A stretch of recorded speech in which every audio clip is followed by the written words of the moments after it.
So there's our sun out there. It's a star. It's putting out vast quantities of energy, and this is the energy that's useful for all life forms on our planet. You guys are the upper division, so I'm assuming I don't need to teach you about photosynthesis. But just in case, at least the first and second and third grade level, we have gases around us. There's an atmosphere around us that's part of this planet. And these gases are also critical for us. To use that energy, these plants are going to be taking some gases out of the air and converting them into sugar. Of course, they're going to have to reduce that gas to make the sugar out of it. So they also need water, which they're getting from the soil. So abiotic factors include light, atmosphere, and the water in the soil. The enzymes for photosynthesis are going to require minerals from the soil as well. So the mineral content of this soil and the pH that allows them to access those minerals, that's also part of the abiotic component of the environment that's so critical to the plants that live here. We live in Connecticut, and that makes us part of a biome. So the Earth can be divided into various zones where the ecological environment is a certain way and only certain organisms can live in those certain places.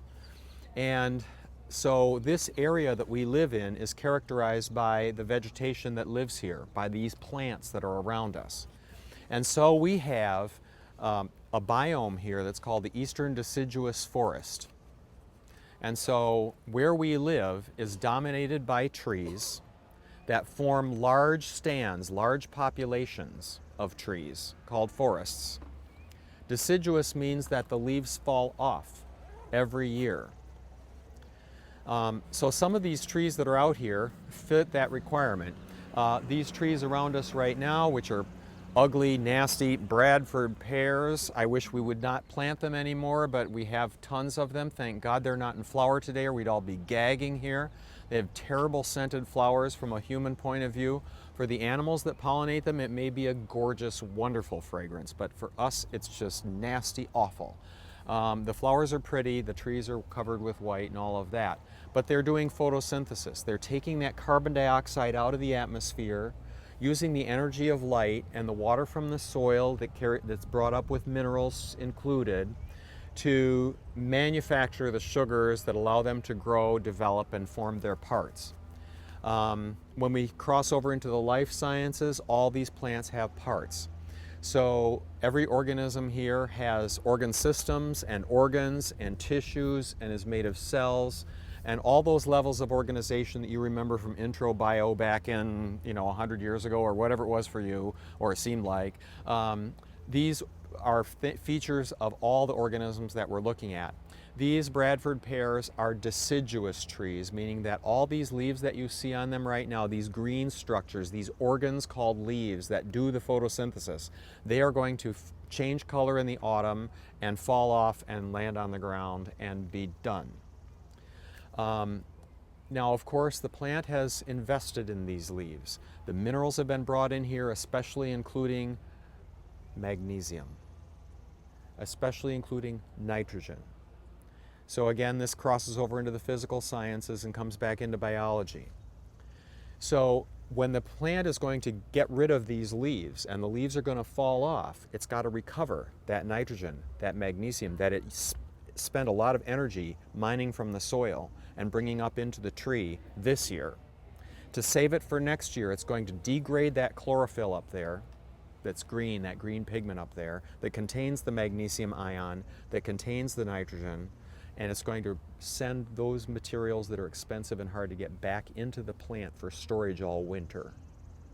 Next spring, it will produce lots of leaves very, very quickly because it has everything that it's stored from last year to build that with. The sap flow in the spring, from which we get our maple syrup, okay? Those sugars are also stored from this year and will be used next year to flush those leaves out again in the early springtime so they get a jump on the summer weather. Those other trees behind you over there that are conifers, that are evergreens, that appear not to lose any leaves, well, they're deciduous too in their own way. Yes, the tree is evergreen, but the individual leaf has a life cycle. That's another one of the standards, okay? I think if you did your homework, you know that I'm touching on a lot of points that are made in that chapter that you read. So these leaves are going to fall off the Bradford pears each year, and all the leaves will be gone for the winter. On those evergreens, they're going to lose some of their needles every year too. And at about the same time. The kids don't look, their parents don't look, you need to look. If you've got a pine tree on your campus, watch it in the fall. When the maples are turning yellow and orange, oh, aren't they beautiful? Watch the needles on the pine tree. They do the same thing. And they fall off, but it's only the ones that are 3 years old or 2 years old, depending on which pine you're talking about. And so you're going to see the same thing happening on them. They're also deciduous, but only with a cycle, okay? So that some leaves are kept all winter. And so the tree is evergreen, but the needles are not forever. The needles are only 3 years and they're out, okay? These are 1 year and out for the Bradford pears. Okay, our little sculpture here tells us we should be moving around and having some fun. And so let's move on. There's lots of campus trees. Laurel asked, well, what if you are in a paved campus? What do you do with your kids? Well, if you've even got one tree, you have some things to do. It's loaded with organisms. Life finds a way. And so if you look closely, this is not just one organism, it's a whole ecosystem. There's a whole ecosystem here. It's got the abiotic and the biotic components that include much more than just this Bradford pear. Take a look. These are lichens here on the bark. These are in a commensal relationship with this tree. They live on the trees provide support, but they don't attack the tree. They're not a parasite. And in themselves, these lichens are two organisms in one. They're a fungus and some kind of algae, microscopic organism that lives with the fungus, that turns it that greenish color and that does photosynthesis for the lichen. What, lichens do? Yes, they do photosynthesis just like the tree does. But instead of having chloroplasts inside their cells, they have algae that they put in their body, in their tissues, in among their own cells. The algae do the photosynthesis and the fungus thrives as a result. They're also an indicator species of reasonably good air. And so seeing lots of lichens on your tree, that's a good sign that we're doing the right thing with our air. You probably won't find lichens in downtown Beijing, okay? But in downtown Chaplin or Columbia or even Wyndham, it might not be as bad as some people would paint it. Our air is not so bad here, really. You will see some fruits developing on here from the flowers. So again, there's life history with each tree that you can talk about. You can watch it go through the year with your students. They can log it. They can count how many flowers each day to get some quantification, some numeracy. You could look at the size of the leaves on the sunny side of the tree and the shaded side of the tree. So here we go back to ecology again. The sun rises in the east, crosses the southern sky, and sets in the west, right? Which means that the south side of the tree over here has leaves that are in the sun most of the day. Here on the back side, on the north side, these are in the shadow of the rest of the tree. So are these leaves different? Are they responding differently in size, shape, thickness than the ones on the lighted side? And so some measuring, okay? Get out here and measure the dimensions of the leaves. If you have some cool calipers, some really fine micrometer calipers, you might be able to even do blade thickness, okay? So there's some cool things you can do this. Stomatal distributions. You can paint clear nail polish on the leaves, peel it off, and look at how many stomata there are per square centimeter if you have microscopes. Now again, maybe in middle school you don't, but maybe in high school you do. So it just depends on what grade level you're at. But so even one tree, even if you're in a really urbanized school setting, you've got something you can use. Okay? It'll be crawling with bugs, and Liz will show you all about them. Let's move on. So another invasive is this silvery looking long lanceolate shaped leaf. This is of course autumn olive. It's all over the place, has sort of a whitish backside of the leaf. This lives on the edges of forests for the same reason. It has a fruit that's eaten by birds, and the seeds are passed through their digestive system, and then they are deposited along the edges of forests. And so they're almost always found in forest edges. This one up here you probably recognize, yes? It is not a maple, it is oak. Okay, so the genus name for oak is Quercus, and there are many species of oak in Connecticut. They are what took over after the American chestnut was wiped out. So these forests, even the big trees we will see, are less than 100 years old, and most of them are oaks. There may be some other species in the canopy, but oak is the dominant tree species today. Could I tell you which oak this is? Well, yes. This one is probably the scarlet oak. Okay, and I can say that with some degree of certainty because of the depth of the cuts in the side of it and the shape that is like a C on the side, forward or backwards letter C on the side of the leaf. There's another scarlet oak, Quercus coccinea as it's known, is found here abundantly in urban environments. In the woods, it's less common. It's usually replaced by the northern red oak, Quercus rubra. Rubra, again, red. That one will have some cuts on the side, but not nearly as deep. These go halfway to the midrib, to the center vein. And because they go at least halfway, that probably makes this the scarlet oak. Another way to tell scarlet oak is when you're looking at the tree bark, you'll have those valleys, those little grooves in the bark, and those will have a reddish look in the base of the valley. So when you're looking down into the valley, you'll see this red look, and that's the scarlet. Red oak typically just looks black there. So there are many ways to tell. The other thing that would be cool would be to have an acorn here, because acorns would tell you that, but of course they're out of season.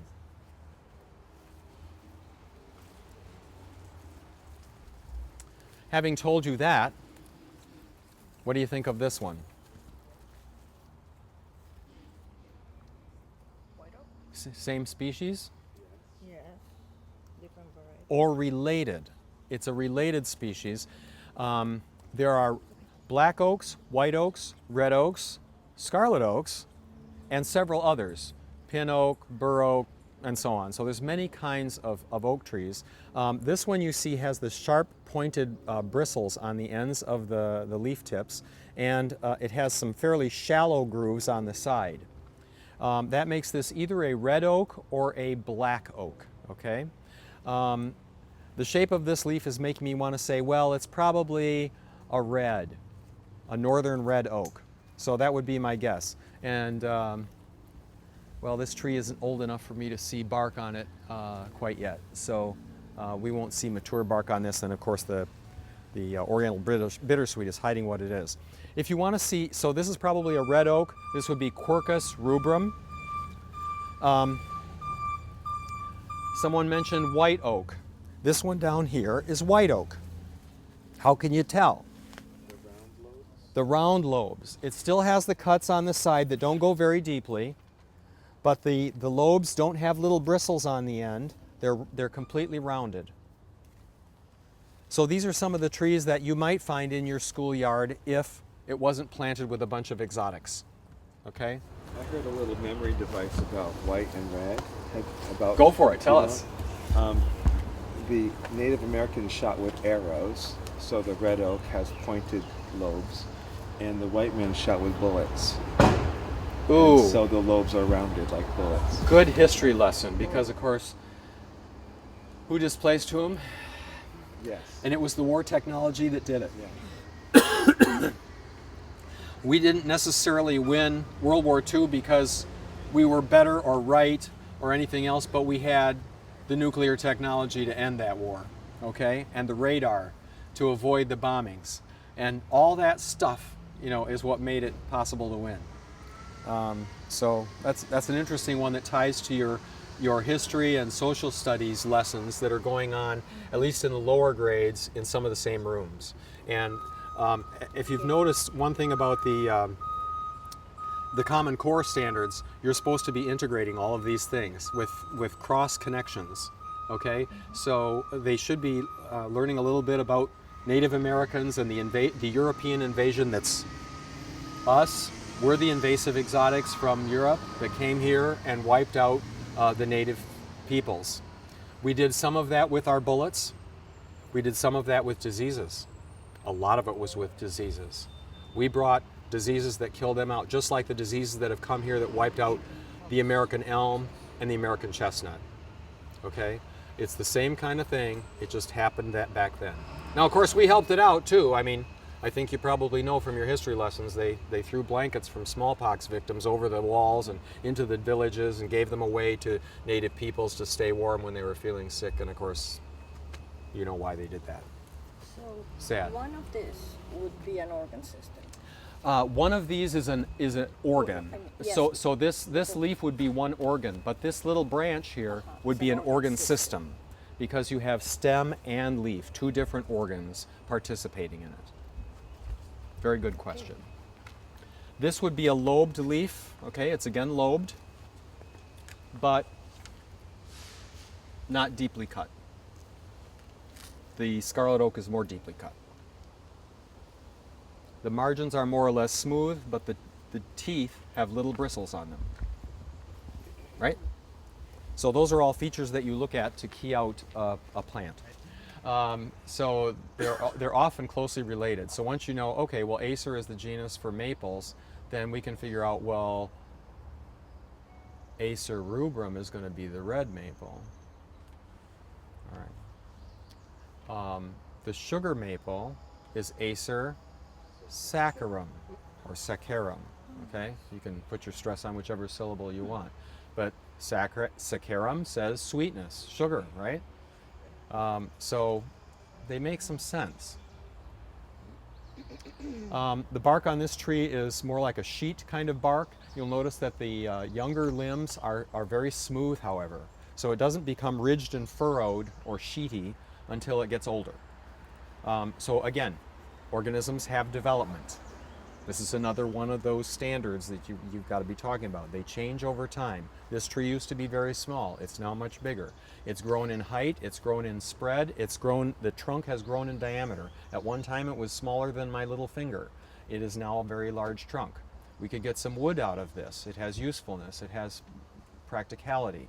These are other parts, other standards within the new generation science standards. So as you're thinking about the NGSS, there's lots of things to talk about.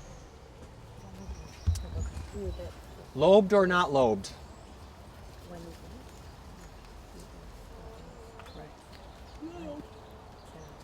Lobed. Are they in 3 lobes or more lobes than that? Like 5. It's more like 5. Yeah. Is it So red this is probably not red maple. Okay? So as soon as you see the 5-parted leaf, okay, that's probably not red maple, that's probably something else. Now the next thing you might want to look at is how the leaves are arranged on the organ system. So how are the organs arranged on the organ system? These 2 leaves, you'll notice, are attached at the same place on the stem. That's called opposite. And of course, that helps us identify plants. You'll notice that on my key, I gave you 3 keys in your handout. One key is if you're going out with your kids in the spring and there's flowers to look at, a floristic key. The next key is for fall, if you're going to do it this fall, because there are different things in bloom in the fall than are blooming in the spring. Again, timing, development, partitioning of environment, use of pollinators, all these things connect to each other. The last key is the one that I developed just last week because there's almost nothing in bloom right now for you to see. So we can't really do floristic keys right now, so we're using vegetative features to identify the plants in that big key, that huge key, which you can use any time of the year because, of course, there's almost always some leaf material around. Even if it's on the floor, on the forest floor, you can pick those up and look at them and help identify what trees might be living nearby. So opposite leaves, having 2 leaves attached at the node on either side of one place on the stem, that would be opposite leaves. So this has opposite leaves, and that's another feature that's in the key. That makes me know that this is probably either a sugar maple or a Norway maple. Okay, so those are the 2 likely candidates. How can I tell? Well, they both have similar shaped leaves, so the shape of the leaf is not going to help me. But one of the weird features of Norway maple is if you break the leaf off, there will come very quickly from the broken off cut stump, what we call the petiole, the leaf stalk, there will be a white liquid, latex, okay? That white liquid would tell me that it is Norway maple, okay? So I'm not seeing any white liquid here. Just to be sure it's not just that particular leaf not responding. Oh, they're individual, they're like people, so I don't want to do that today. How many times have you heard that in your classroom? Huh? So we might want to check one more just to be sure. From the same branch, this one's not bleeding either. So I think this is a sugar maple. And is the liquid that you're saying comes out, is that sort of the equivalent of when your blood's trying to clot? Is it doing the equivalent of trying to stop a flow of some sort? There is some evidence for that, to cover over the wound with something really toxic so that organisms don't come in and invade you. So latex is usually healing wounds, covering wounds. It's part of the healing process. It's equivalent to a scab. But even better than a scab, it's toxic or tastes really bad. And so that's a good way to heal yourself. And of course, that's, you know, you can't teach biology without a little bit of evolution tied into it. And, you know, hey, if you're going to survive, you better be toxic to whoever wants to eat you, or have a good defense somehow. And so, of course, evolution is going to favor those things that have it. So, yeah, there's all kinds of defenses. Some are visible, like the latex. Some may be there, you can't see them. And so not everything that's natural is good for you. Peach pits, for example, are loaded with cyanide. Oh, yeah. Oh, yeah. So you can eat the fruit, but don't open up the pit and eat the seed inside. Okay? My mother always put one in every canning jar, one peach seed in each canning jar. I don't know why she did that, but she said that's what my grandmother did, so that's what I do. But there's the story when I was in school of Laetrile, which they tried to make a cancer-inhibiting drug down in Mexico. And what they were using was peach pits, and so it was called Laetrile. And everybody, oh, they've got the cure for cancer down in Mexico. So everybody was flying to Mexico, who had money, was flying to Mexico to get their Laetrile treatment. And some came back cured, absolutely cured, no doubt about it. Other people died in Mexico. Arsenic. So it killed the cancer. Well, it wasn't arsenic, but it was the cyanide. Yeah. Oh, And other people came back and died of cancer anyway. Yeah. Well, the trouble was it was a natural material. And like I said, every leaf is an individual. And it has developed its own ways and its own defenses. It has its own chemistry. Some have more, some have less. Some of us are more brutal, some of us are less brutal. Well, the same thing is true of peach pits. So if you make your dose out of 6 peach pits and that's your dose, well, you might have 6 peach pits that are wimpy, and you're going to die of the cancer anyway. You might have had hefty 6 peach pits, in which case you're going to die from the cyanide. Yeah. But if you had just the right amount of cyanide in those 6 peach pits that they opened for you, you might actually get rid of your cancer, come home, and be free. Now, of course, the U.S. government has the FDA, and all I can say is thank goodness for the FDA, because they make sure that drugs are not only effective, but safe. They have to be controllable. You have to have a controllable dose. And so it was never approved. Everybody was mad as hell about it until they found out what the problems were with Laetrile, and then it was, well, thank God for the FDA. When I was little, it was the thalidomide case, and I think most of you know about the thalidomide case. It's exactly the same thing, only having to do with pregnancy and nausea and all of that. And so women were going to Germany to get their thalidomide and ended up having babies with flippers instead of arms and legs. And this was, you know, another case where the FDA saved us. Some of us hate our government, but there are some good things about government. I'm sorry I'm preaching. Let's move on. Now, when you check several leaves to see if all do the same thing, you're also teaching your kids statistics. Statistics. Right. Yes. And variability. Variability within a species. And your name again? Patricia. Patricia's brought up a great point. When we're talking about individual leaves having differing quantities of chemistry on board, being on the lighted side, doing more photosynthesis, making them stronger. Being on the shaded side, maybe not so much defense chemistry there. Those things all impact every aspect of living. And there is a phenotype here, a look that we recognize as sugar maple. But there is some variability. And just looking at taking leaves from that one tree you got on your schoolyard and looking at the exact shapes of a dozen leaves and quantifying the measurements off of those leaves, this is really cool stuff. And it is adding the quantitation aspect that can now be graphed, can now be statistically analyzed, and those are things that you want to do with your students to make those cross connections with the CCSS, right? There's variation among the leaves even on a single tree. A single tree is one genotype, like you and me, one genotype, but yet its leaves are different from each other, just like the hairs of your head are different from each other. Okay? Maybe 4 of them extrude this white thing, but one of them doesn't. Or not to such a great extent. Yeah. Now behind you, I notice some of you taking a look at some trees, and I love it when you do that because then it says, oh, Ross, there's a teachable moment here. And so as a teacher, that's one thing you want to do is watch your students because they might be looking at something that's really, really cool. These leaves are penetrated by little openings, and Liz is going to help you deal with that. But this is an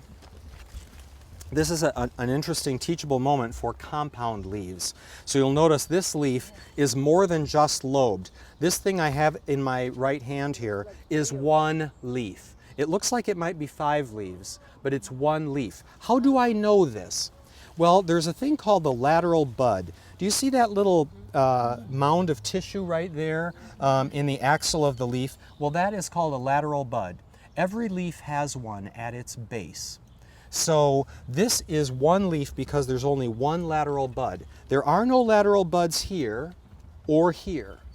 So at either place along this leaf, there's no lateral buds here or here, and that makes this one leaf with its one lateral bud.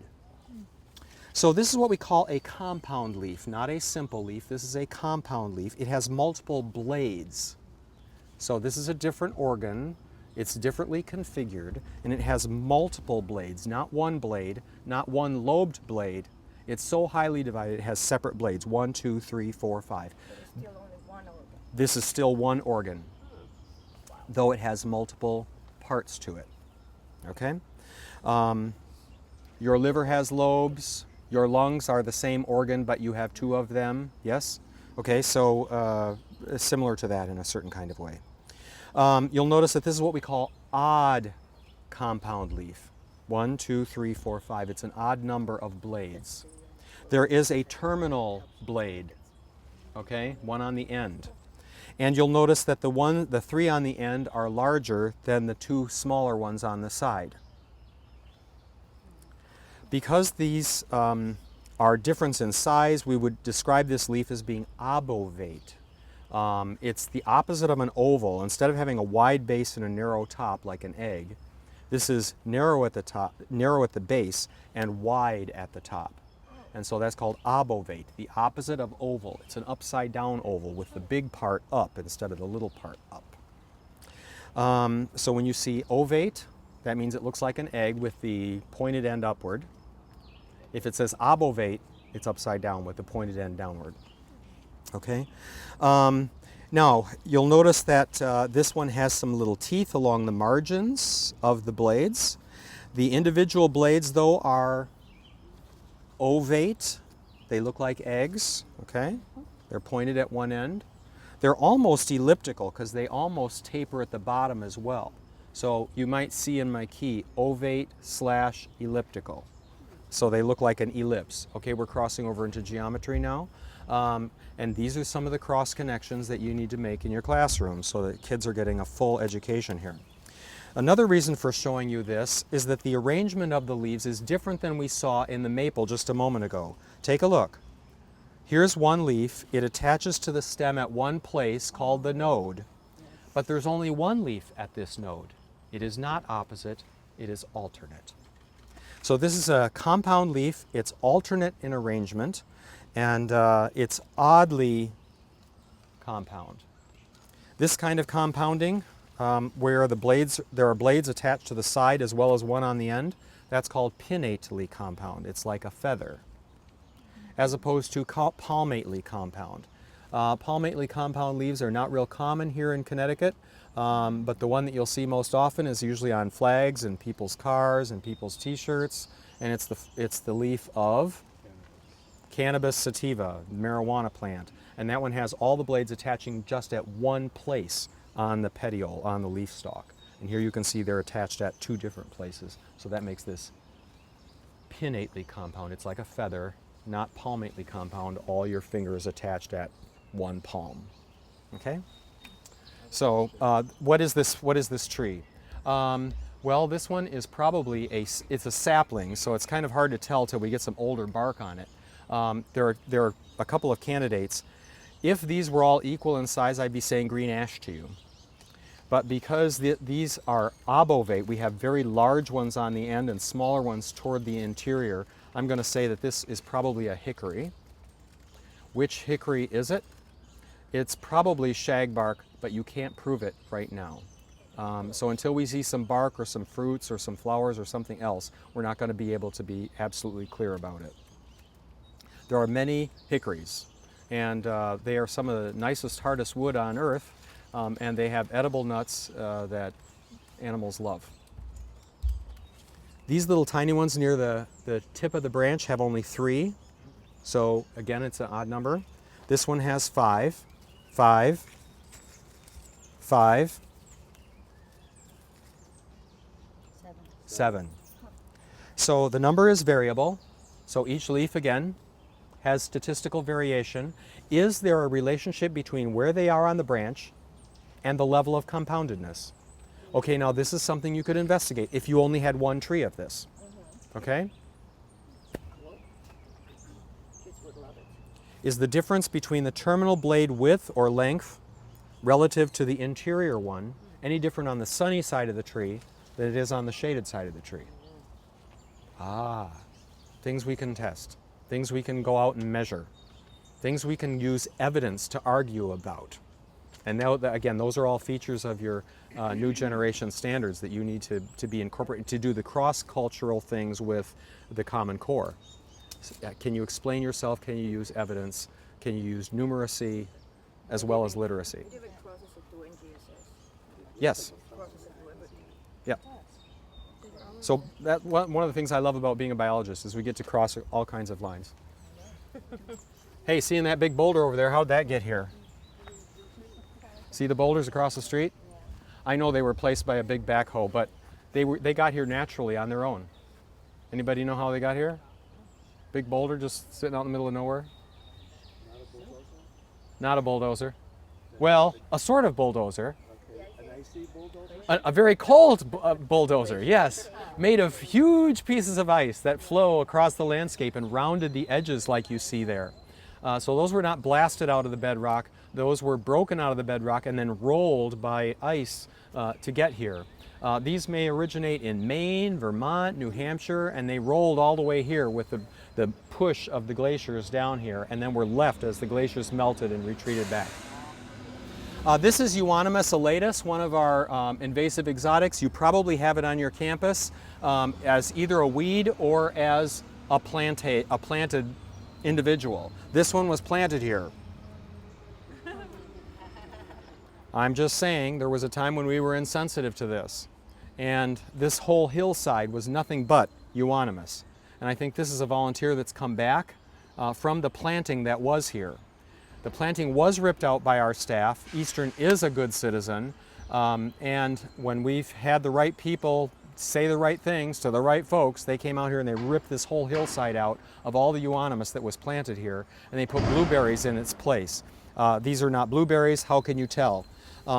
Euonymus has, again, these small elliptical leaves, and you can see what their arrangement is. I'm going to have you look at it and figure it out.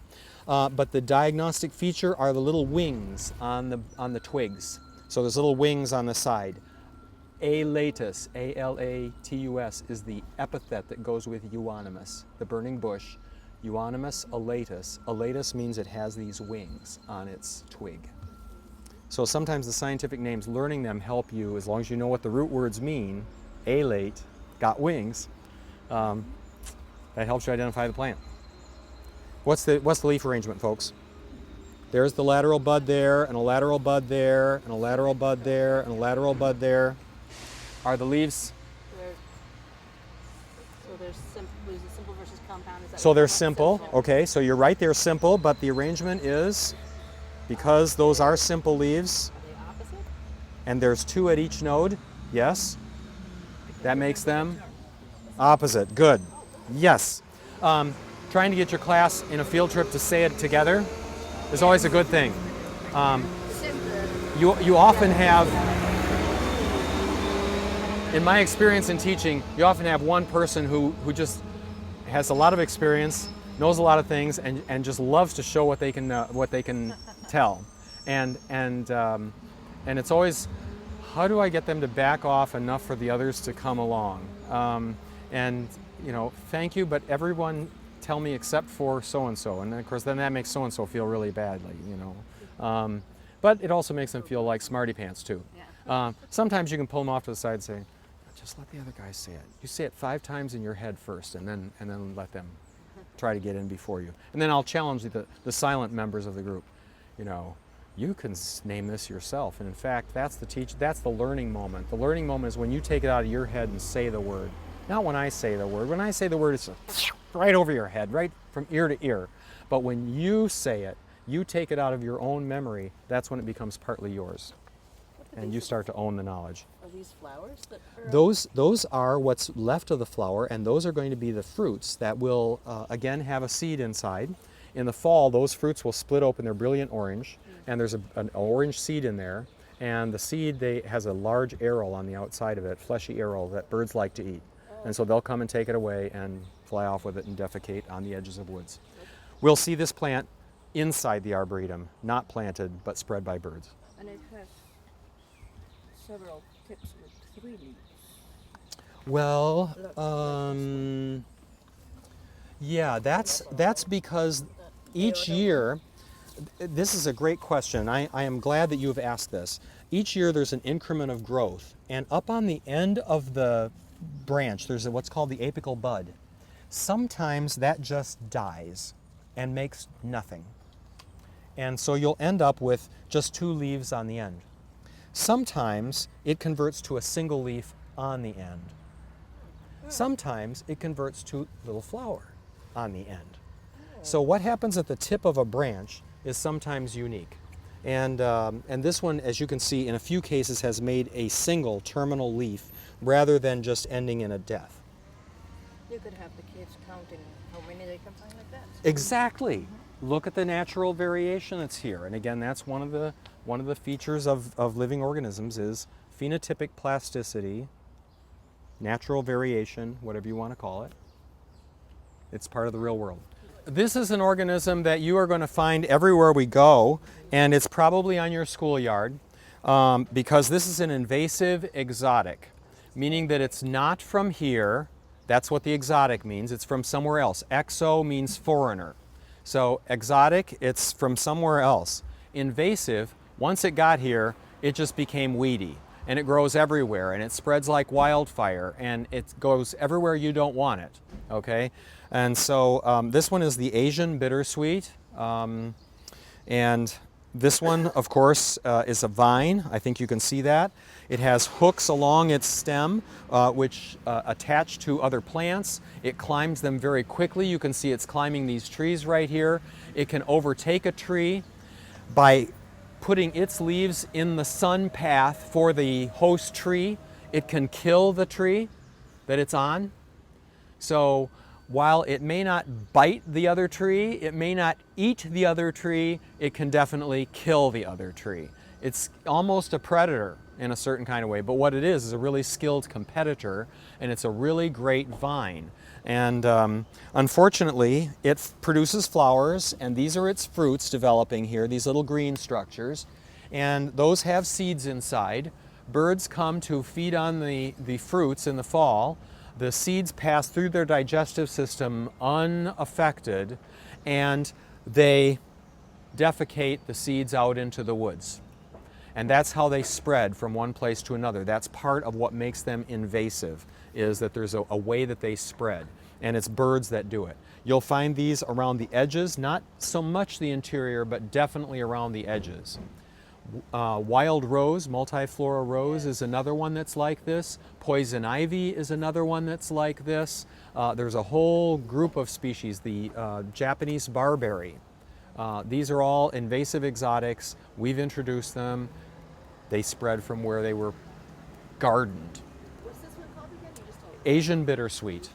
Which is beautiful in itself. It can be beautiful in its own, and yeah, the mechanism is interesting. And from a biological point of view, what's the big deal? It's just a great competitor. On the other hand, if it wipes out some of the diversity of our native woods, then we have a problem. So, unfortunately, humans impact the world in very big ways. We bring things from elsewhere that could not arrive here on their own, and then they have an impact. And that impact can be quite severe. I'm going to be showing you some dead bodies in a few minutes that are dogwoods. And they've been wiped out by an invasive disease that was brought in by humans because we needed to have other dogwoods. The native one was not good enough, so now we have to have Asian ones and European ones, and we've got to bring these into our own country, but they come with pests. And when those pests get released here, they can wipe things out. In this case, it's a fungal disease that's killing our dogwoods. I don't know if any of you were old enough to remember when all of our forests were filled with the beautiful white bracts of the dogwood tree in the springtime. There was like snow, and then there was snow, this beautiful white layer in the woods. It doesn't happen anymore. Have you noticed? At least not in this part of Connecticut. It's gone. And they're no longer flowering because this fungal disease has wiped them out.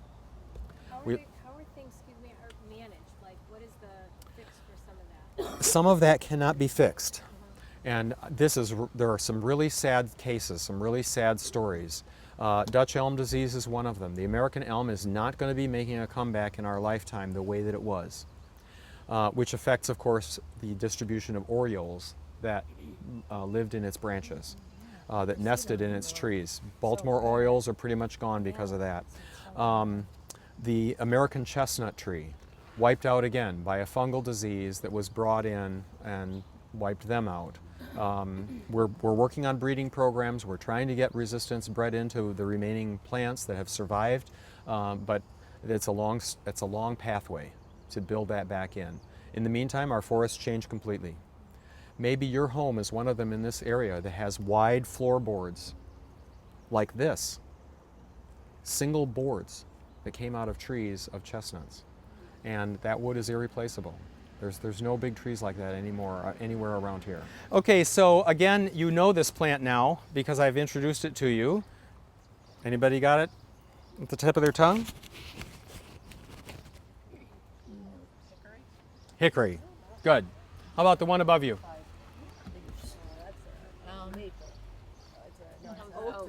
Oak. Can you be more specific? It's probably a scarlet. Yep. Two pieces of evidence. One of them is, of course, the C-shaped grooves, yes. Very cool. And if we Thank look you for somewhere, that. we'd see something red, you said. Scarlet. And Inside look, where in the look bark, behind Lisa, up on the bark, look in the furrows. It's kind of reddish. Do you instead see of that black. reddish brown color right through there? There you go. What else is on the bark? Lichen. Lichens, good. And some of you have noticed up in the trees, and Laurel just gave me one that's opened up here, some things that look like ping pong balls. You might wonder, is that a fruit or what is that? Well, that's what we call a gall, and I will defer to Liz to help you deal with that. But when you're looking for animals, this is evidence of animal activity.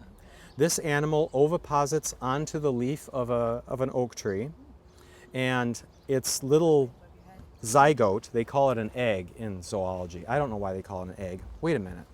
An egg joins with a sperm, doesn't it? Okay, well, if that happens, if that's already happened, is it still an egg? No, it's a zygote. No, it's a zygote. Hello? Your book is wrong. They call it fertilized egg. What do you mean it's fertilized? You mean it's going to join with another sperm or what? No, that would be polyspermy. We can't go there because that would be a problem. Okay, so what happens here is that the zygote hatches out. It produces plant hormones, the very chemistry that a plant uses to grow with, but they overproduce it. So you get a fleshy tissue here that's all oak, but that becomes the food for the little larva that grows inside this tissue. So is it kind of like a virus? It's using the host sort of? yeah, it's almost like a parasite. It's Yeah. using the strength of the oak tree to grow a tissue merely to feed its own baby. Sounds like a virus to me. Well, it's Invading a it's cell. sort of like a virus, which is really a parasite, Yep.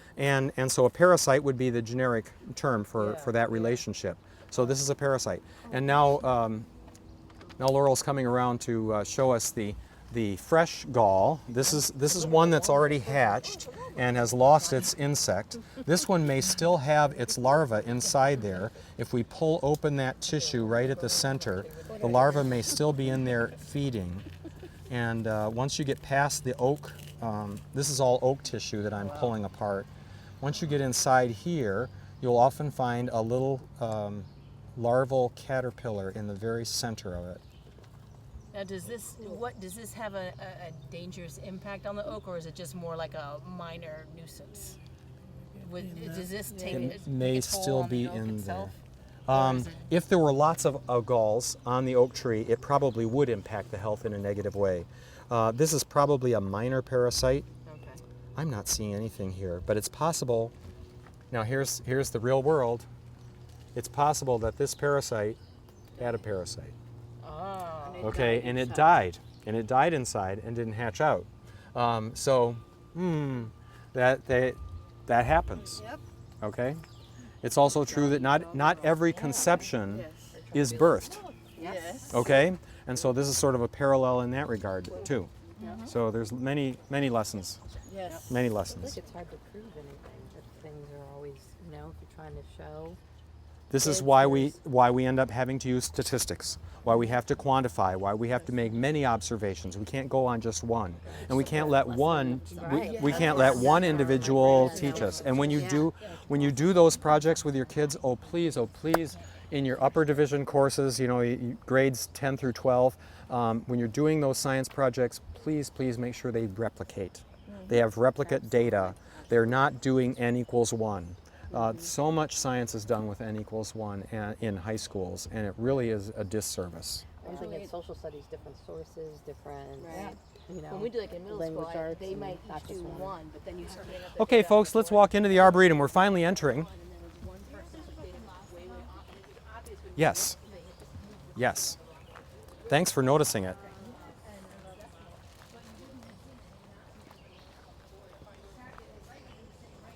Around you, there are lots of things. We're going into a forest environment. And a forest has a structure to it, which you can see right away as you move in here. So, of course, you have the big trees that have their leaves way up in the sky someplace. These are called the canopy trees, and that portion of the forest is called the forest canopy. There's also these smaller trees that are your size, my size, maybe double our size, but not all the way up in the canopy. These are what we call the understory. Under the canopy, the understory.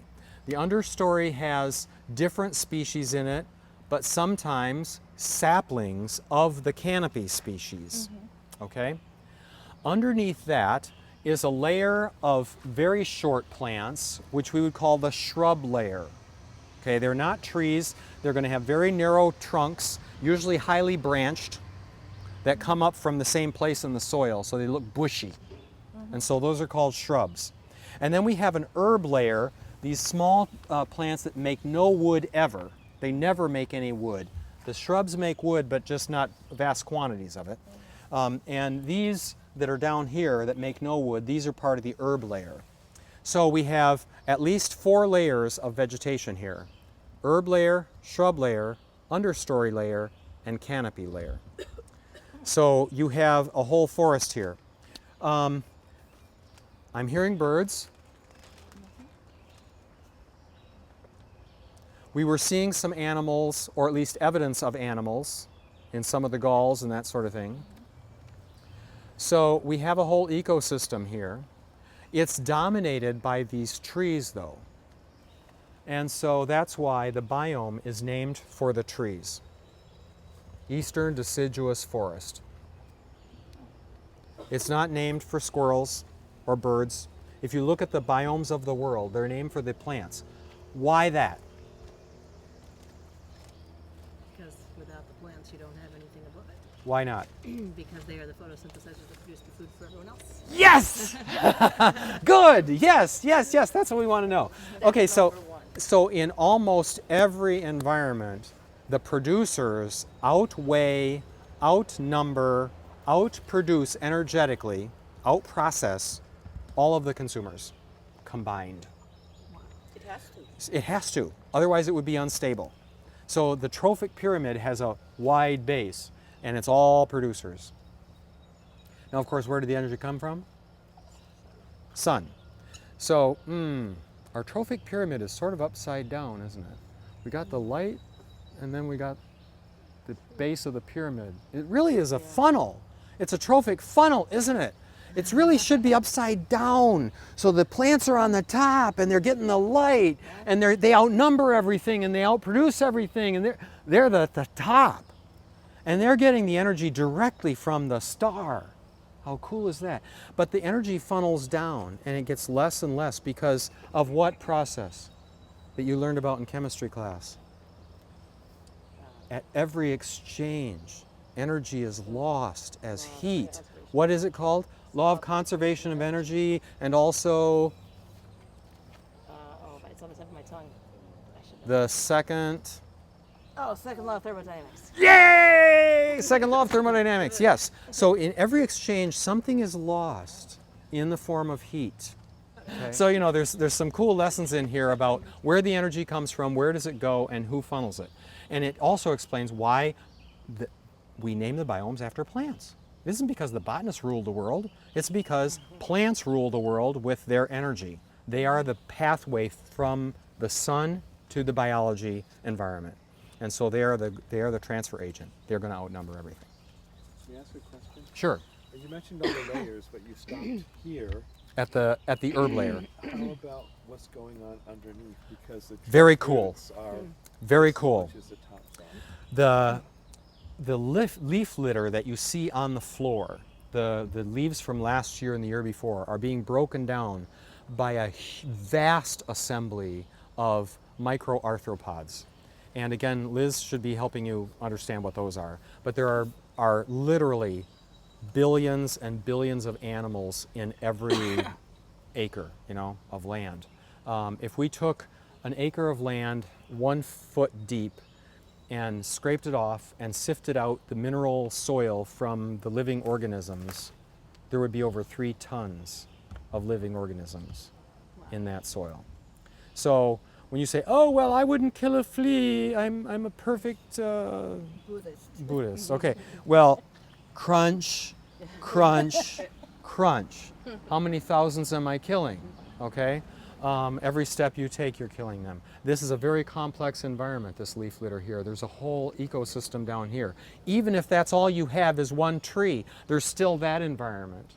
And there's cool things you can do. You can throw all that leaf litter in a funnel, a big, large diameter funnel, and you can put a light above it to heat it up, and the animals will go away from the heat and away from that dryness, and they will crawl out the bottom of the funnel. And then you can have a killing jar, a jar filled with alcohol or something, and they fall, when they get to the slippery part of the funnel where there's no more plant material, they fall down and they go right into the alcohol, and now you have things to look at.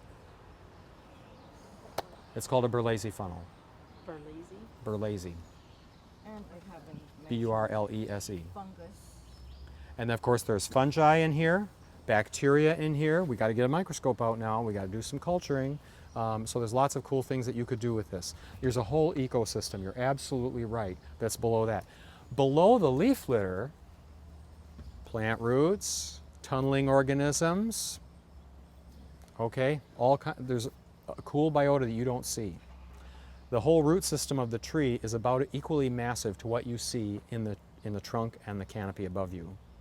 So yes, there's a lot down there. There's a lot down there. Not much productivity, okay? There is very little production down there. It's almost all consumption. This tree is our soon-to-be understory tree. This is dogwood. So you can see they were large trees. I have seen them a foot in diameter at the base. So the breast height, what is this diameter? I've seen them 5 times bigger than this, okay, in Connecticut. But they're dying rapidly. There's a dead one right there. This is a dead one laying right here. This one is, as you can see, loaded with dead branches. It's dying from dogwood anthracnose. It's again an imported fungus that has been wiping them out, starting in New Jersey, New York area, and spreading outward. And so in Massachusetts, they might be in better shape than we are here. We're losing it fast. There's still a lot less. I see them Yeah. throughout the floor. And again, dogwood is cool. It has those oval-shaped leaves up there, almost egg-shaped leaves, and the bark has what looks like fish scales. It's highly reticulated, scaly bark. Unfortunately, these are not going to be with us too much longer. So, dead plant growing. It's still alive today, but it may not be here 15 years from now. There were 2 large ones right here that I used to point to. We're gonna go from the oak forest now into a more lowland forest here. And so in insects and plants, there's 2 generations. So in addition to me, the diploid, there is a haploid, maybe we could call it a mini-me, okay? There's a haploid version of me that's out there in the real world. In plants, the haploid version of the tree is a pollen grain or the embryo sac, which is inside the ovule, the seed. So those 2 things, they're almost invisible. So the mini-me is really, really small on trees. Here, the mini-me is huge. Those leaves that are green down there are all haploid.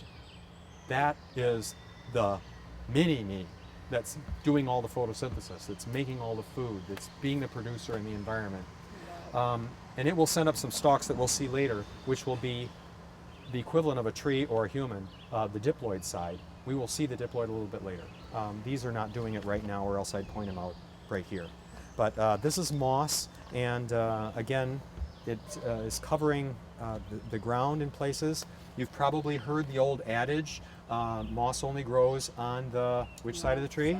North side of the tree. Well, of course, that's northern hemisphere because, of course, the sun is in the southern sky and bakes the southern side of the tree so that the moss lives on the north side, because they really prefer moist habitats, okay? Moist and cool habitats. Most mosses like it. There are exceptions. There are mosses that live on glaciers. There are mosses that live on bare rock in the sun. Okay, so again, variation. Different species habitating in different places of the world that have different abiotic factors that support their growth. You can teach biology with any organism you want to pick, and there's so many things you can tell about just one organism and how it lives. So mosses are cool organisms that way. If you ever want to see, I know a lot of projects in high schools use Elodea, which is an invasive exotic water weed that we're not supposed to use, and we're certainly not supposed to release it into the environment. A good alternative would be one of the larger leaved mosses, M-N-I-U-M. It's pronounced Nium, M-N-I-U-M. It's a moss that I'll show you in the creek bed, hopefully, and that one has big wide leaves that are 1 cell thick. So you can see what Elodea shows you even better than Elodea. Okay, so there are alternatives, and once you know a little bit about biology, we can help you find those. So these mosses are bryophytes, and they are haploid. It's the equivalent of egg or sperm growing on the ground for our biology. Okay, our haploid phase is a spermatid or an ootid.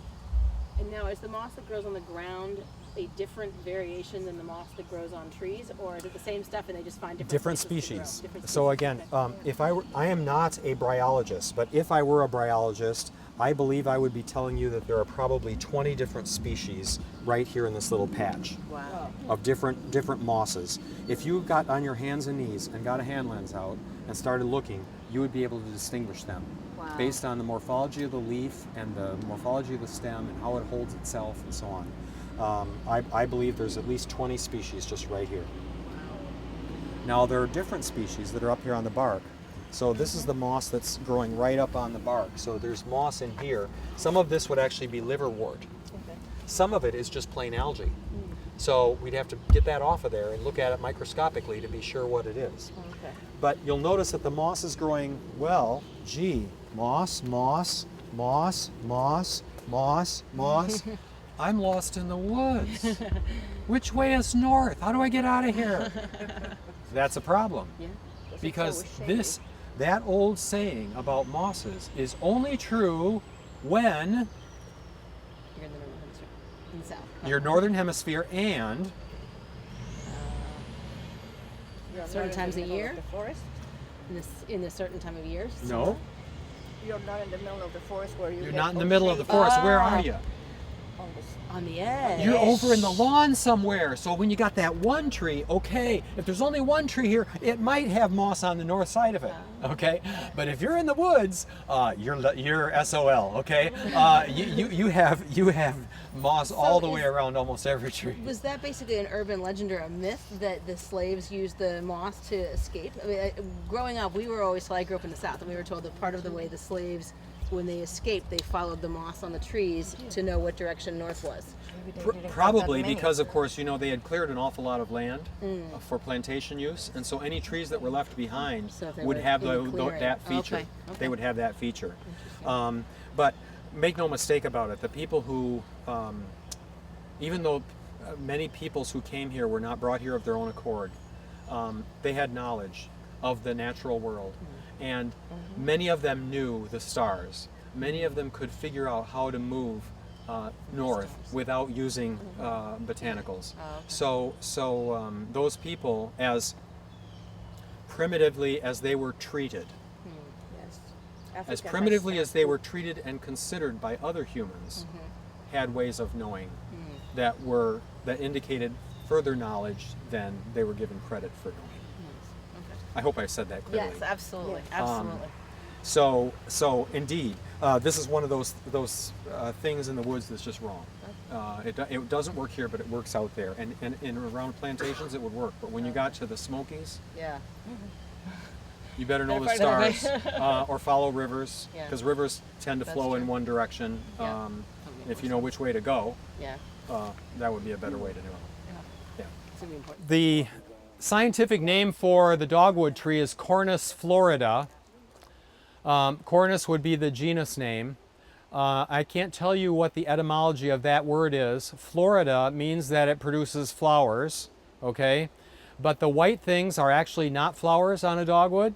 They're bracts, they're leaves, colorful leaves. Like on poinsettia, the red things are not flowers, they're leaves, just very colorful ones. So come on down, folks, because I'd like you to... You might want to take an opportunity here to look at the end of this trunk that's here and talk about tree structure, because you got a cool inner outer. Oh yeah, okay. Well, when this tree was felled, it was felled with an axe, I think, based on the cuts I'm seeing. And I'm not sure why they did it. This part, of course, is the bark on the outside. And this is a skin-like layer that replaces the epidermis. So the original epidermis cannot grow, so this is the growing layer called the periderm that makes what we call bark. There's also a layer of cortex and phloem under there. Those are all the living tissues of the trunk of a tree. And so this bark layer is a whole bunch of layers together. So this part that's called the bark is just the outer portion. All of this part that you see here, this flattened sheet and this rounded sheet, all of that is xylem. So all of that is wood. But what Laurel is calling your attention to is that there's two parts to the wood of a tree. There's the outer layer that's closest to the bark, and then there's a cylinder in the middle that's closer to the center of a tree. The center part is called the heartwood. The outer layers, the donut around them, which you're seeing in cross-section here and here, those are the sapwood. The sapwood still has flowing liquid in it. It's bringing minerals and water up from the soil. Because nutrients are being moved there, it can be attacked. Because it's not fully lignified yet, it doesn't have that protection built into it.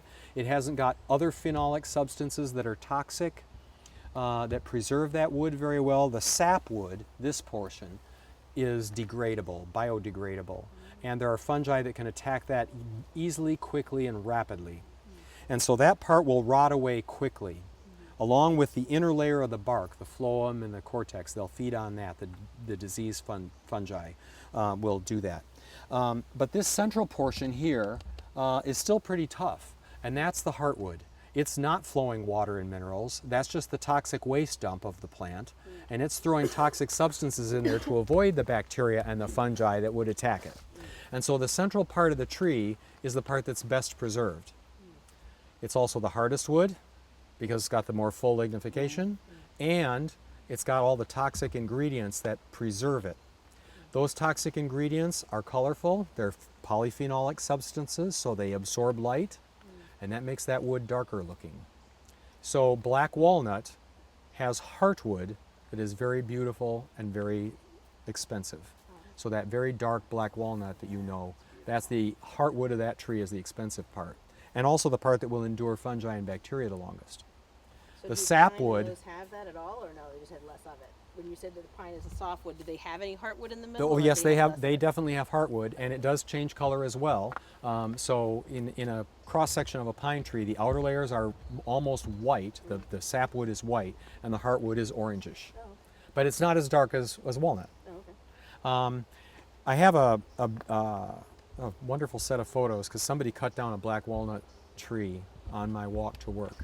And so one year they had a nice cut, and it rained and froze on the surface, so it looks like it was varnished. And I took a picture of it that day, and then I walked by a few months later, and of course there were some fungi growing on the surface, and then pretty soon the bark was falling away, like you see on all of these, and the whole inner wood and the solid core of heartwood was still standing there. It's still nice and beautiful, dark, and all the white wood was just all decayed and rotted away.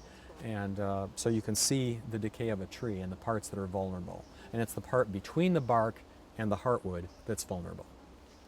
The understory is, again, some saplings and so on, but notice, what do you see in the herb layer that's completely different? Ferns. Ferns, yes. And if we look at our tree species, you'll notice that the barks are different. Okay? So we do have some familiar members. There are some maples in here. And they are probably making a launch into this environment to try to be part of it. But you'll notice along the river there are some trees with peeling bark, shiny, with horizontal lines on it. Any ideas?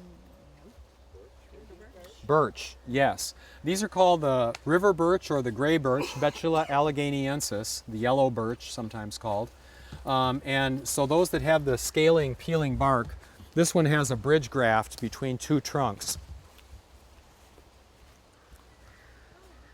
So this is the birch, and these horizontal lines are the lenticels, the breathing structures. They don't have stomata in the trunk, but they do have these little fissures, and these are characteristics that are, again, in keys sometimes to identify a tree species. When they have those horizontal stripes on the bark, on what's otherwise smooth bark, it's probably a birch or a cherry. So those two varieties of trees have that feature that they share in common.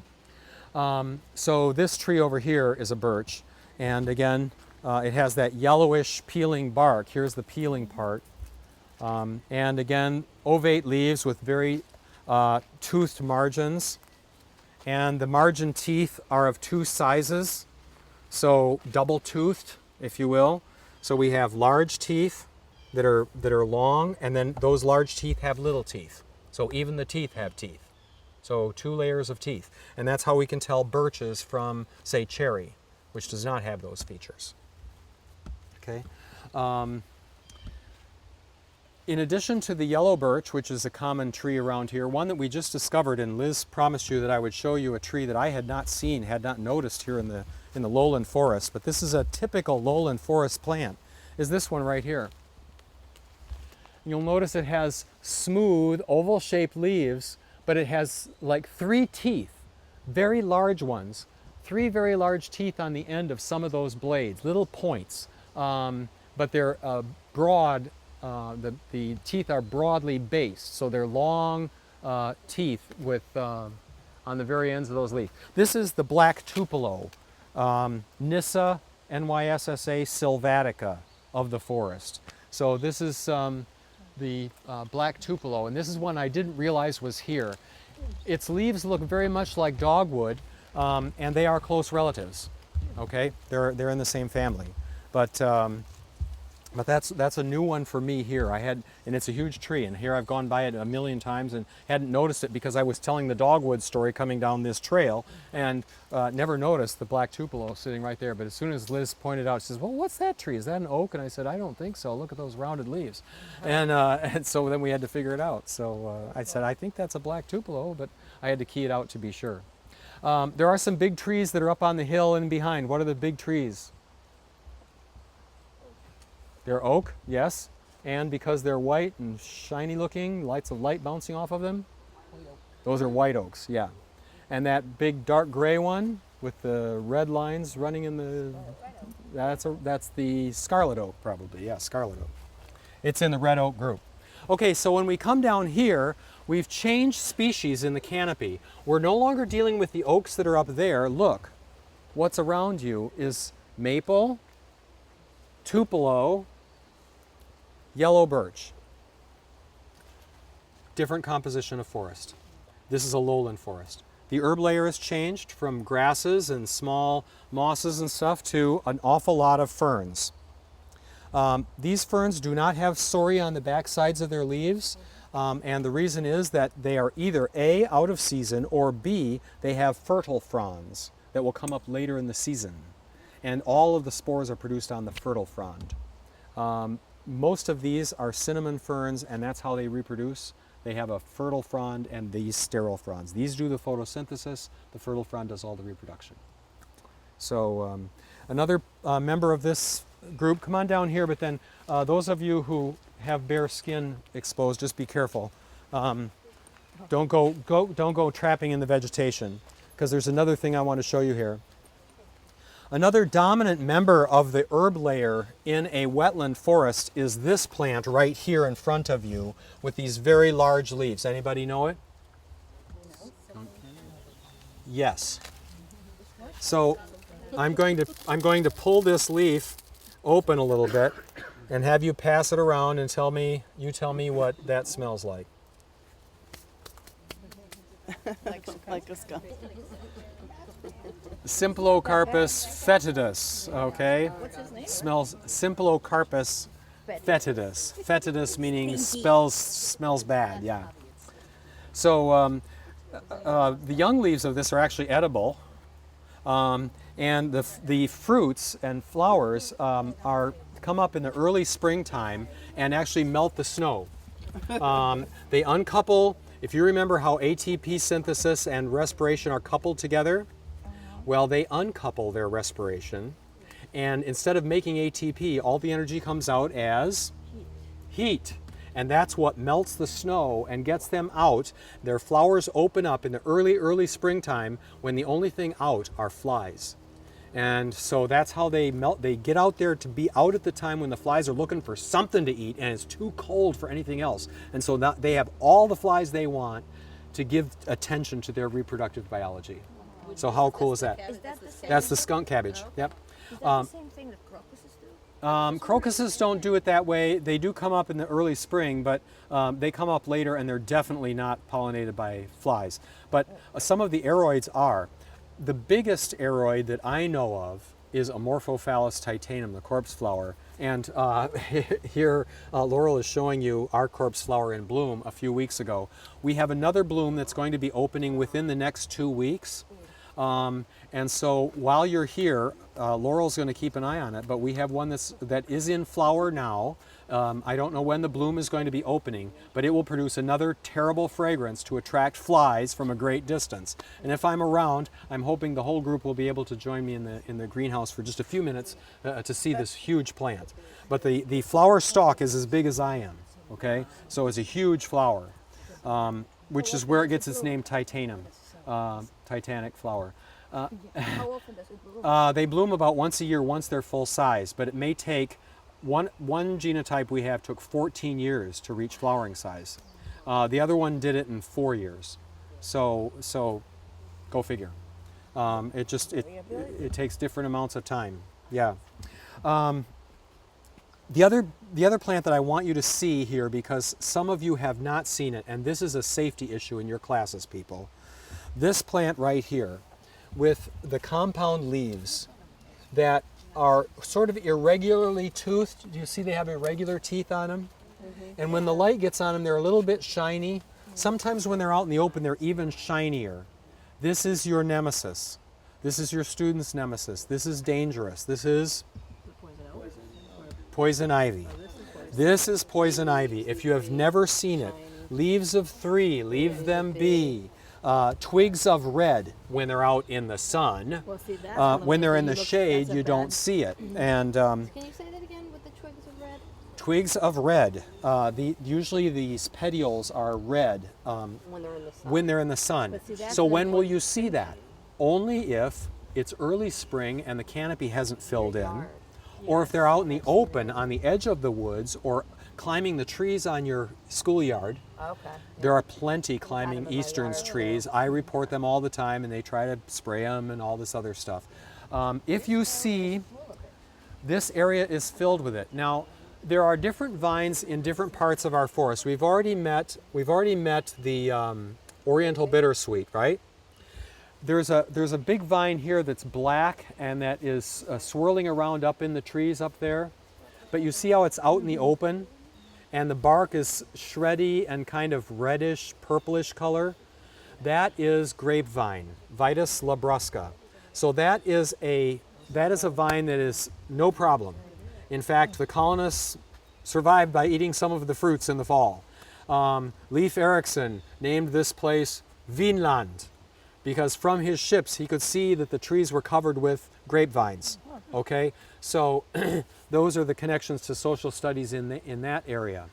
But if you see a vine that is climbing a tree, and I'm not seeing any, we lose trees all the time, but if you see what looks like a heavy rope, a hairy looking rope going up right up the side of the tree, it isn't out in the open like that vine, it goes right up the side of the tree and is attached to the bark by all these hairy things, those are roots of poison ivy. So this thing can look like a tree growing up the side of a tree. It can be that big around, the root system of it. So this can be a huge woody vine. So it has many looks. It can look like a little herb like this. Oh, no problem. A big problem. It can look like a tree. It can look like this hairy rope attached to the side of a tree trunk, and you just lean up against it. The roots have the same urushiol, the same chemistry that will cause the rash on you anywhere you touch it. Now, if you see the root going up the tree, are the leaves nearby as well, or you might not even see the leaves? You might not even see the leaves in the lower part because almost all the leaves are up in the canopy. You're doing the sun thing. So there's really no, I mean, the big rule of thumb is look for the leaves of 3, But- or hairy vines. But the hairy vines that are going up the tree right against the trunk, those are almost always poison ivy, and they're just as vicious with their roots as they are with their leaves. So do not touch it if you see it. So you need to always educate your young students about poison ivy. There is, if you'll notice, in this area of the herb layer, every other plant is a poison ivy. Can you see that? Yeah. Every other plant. So in my class, we usually bushwhack through here. We're not going to do that today because some of you are not fully prepared for it. But if we were to bushwhack through here, we would have poison ivy all over our clothes, all over our shoes. And when you take them off, you have to be careful because the urushiol is still on your clothing and you can get it on your hands. Your dog could go running off through there and then you pet your dog and now you got poison ivy. Okay, so the transfer of that the oleo resin that's the active principle of this can be transferred from inanimate objects or even bird feathers or animal fur onto you. So in very cold water. A lot of people, oh, I'm itching. Get really hot water and try to degrade the poison. Oh my God, no, don't do that because what you do is you swell all the pores in your skin, you open all the capillaries in your skin, and now you're just taking all the chemistry in. Oh, no.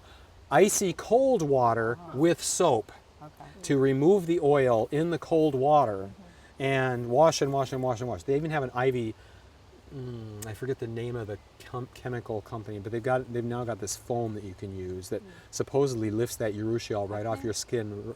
Technu, maybe Technu is the name of it. Yeah, I think you're right. But that's but it apparently works very well to get it off before you start having the side effects. It has to be cold water too? You can use hot water on your clothes Yeah. because you want to get it off, and you want to use plenty of detergent. Make sure that you get all the oils off of your clothing. So for your clothing, yes, hot is good. For utensils or your shoes, hot water is good. But for your skin, never. The opposite is what you want to do. And there are openings in the canopy, and the birds sit on the edges of that. Those are natural boundaries for territories, and they call to each other. Well, while they're calling, they're roosting, and what they eat gets defecated in those places.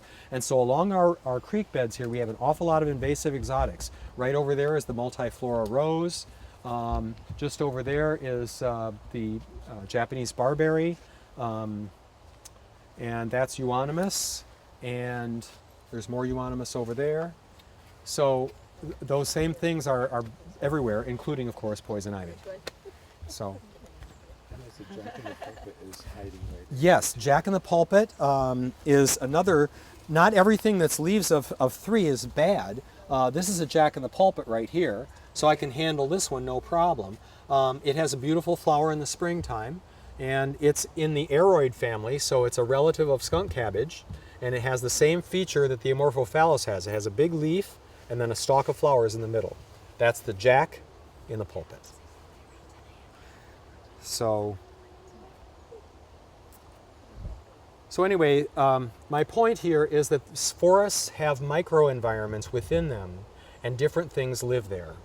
Okay, so we had an upland forest that had different trees, we had different understory, different herb layer. Here we're down in the lowland forest, it's all changed over to something else. So forest is not all forest. Forest has diversity within it. If we look at the riparian system, the riverine system, there's a whole nother set of things. So all these edge effect organisms that are dispersed by birds will be living along the edges of this, the banks of this riverbed. You'll notice we have a lot of mosses in there. There's rocks just completely covered with moss. And again, that's all gametophyte, that's all haploid. That whole rock that's covered with the green stuff over there. If you're Irish, you can detect how many shades of green? 47 or something, I think the tail goes. So obviously you can see that even just looking out at that forest that's lit by the down trees and the rock outcrop that's there, you can see there's many different colors of leaf out there. So the forest is complex. It's not just a few species. The eastern deciduous forest can have up to 200 species of trees in it. That's just the trees, not talking about the herb layer, not talking about the shrub layer, just the trees. Over 200 species here in Connecticut. Well, when you talked about there are different biomes, different areas, Yes. same thing on their schoolyards as well, a north face, a south face, you're going to see very, very different. Absolutely. And environments. if your groundskeeper, whoever that is, or the architect who built the building and designed what would be planted around your building was wise, they would put the correct species on the correct side of the building. So the shade-loving species, the wet-loving species would be on the north side of your building. And the ones that are on the south and western face of your building will be the sun lovers, the upland species. So as an example of good planning, rhododendrons would be on the north side. Okay? Maybe the east side, not west, definitely not south. On the west side of our library, they're now digging all that area up. You've seen the big construction project there on the west side of the library. There was a bed that was facing the science building in full sun. They had planted rhododendrons there like 20 years ago, and they're still out there. I'm dying. And people were saying, well, what's wrong with the groundskeepers? How come they're not taking care of these plants? There's nothing you can do. A rhododendron is going to die there. It needs shade. It's an understory. Rhododendron lives here in these woods. It's an understory tree, and it cannot tolerate direct sun like that. There's much more to our Arboretum. You are welcome to visit here. You're welcome to have a school field trip here if you can get your buses here. This is a nice place. The trail that we entered on up there goes all the way down to a pond. There's a pond down there at that end. Your school may or may not have that feature. We never got to the pond. I'm sorry, but we've been talking about a lot of cool things just right here. Come back, there's more to see. pond was that way? The pond is at the end of this creek. And that trail follows right out to the pond. You can go across the back of the pond. There's a little access way back there. It looks like a road. There's some cool features there. On the other side, there's a trail that's right behind us. On the other side of the creek bed, there's another trail that goes back up there and goes up to the garage, parking garage. So it's a U-shaped trail. You can't even get lost. As long as you remember, just keep going to your left as you go, and you'll always come back. It's a U-shaped trail, no problem. So, and I would be happy to give your school a faster walk, a slower walk. We took a very slow walk. Normally it takes me about 3 hours. We only got 2 here. Normally it takes me 3 hours to make it to the pond. So to give you some ideas. You could start at the pond. There is an access way off of one of the side streets over there that you can get directly to the pond. So you don't have to do this long walk. So, so anyway, your school probably has some of this stuff in it, and probably has some of these features. And I hope I've given you at least a few ideas of some of the things you could do. I have wanted to inventory this forest. We should know every tree that's in here. Your school grounds may be smaller than ours, and it might be a doable project for you. And that would be a wonderful long-term project. If you read the last page of my handout, there are some ideas in there about things that you could do. An inventory of the standing trees, an inventory of the saplings. How is it going to change over time? Can you make some predictions? Future years could check it out. You could document the growth of trees by measuring the diameter of the tree at chest height, or 1 meter up the side, or however you want to do it. Just a standard way of measuring all the trees. And over time, you're going to see how the trees get fatter. And again, you're generating a long-term data set that can be used for years and years on your own school grounds. Was your information on that Oh, handout? so is. It is? Okay, okay. Because I think our school would be. Well, I am happy to give tours of this place, or any of our other holdings. We also have a farm out in Ashford that has some interesting environments, and so if you're up toward Ashford, if you're up toward Ashford Way, there's a nice, yeah. So anyway, let's go back to lunch, and we're going to go right back the way we came.